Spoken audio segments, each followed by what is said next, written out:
नावानं आणि तुम्ही वरडतायचा हात दुसऱ्याच्या नावानं. पोटाची तरी सुदबुद आहे का नाही? ऐकू येतंय का नाही? डोळा उघडा जरा. बाय बाय बाय बाय, काय कान फुटलं का काय?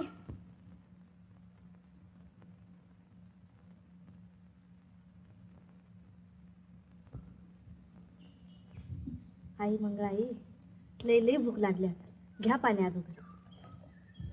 आवले, तू कशी आली तिकडं? चालत चालत, डोंगर चढत चढत. खरं ग, पण मी इथं आहे तुला कसं समजलं? ते पुरुषेश नाही ठावायचं, त्याला माझ्यावानी बायकोच व्हावं. खा भाकरी अगोदर. याला म्हणावं खरी भक्ती. त्या भक्तीच्या जोरावर तू जसं मला शोधून काढलं, तसं मलाही माझ्या पांडुरंगाला शोधून काढता. तू घालून ते काळ्याच्या डोसक्यावर पुरं झालं.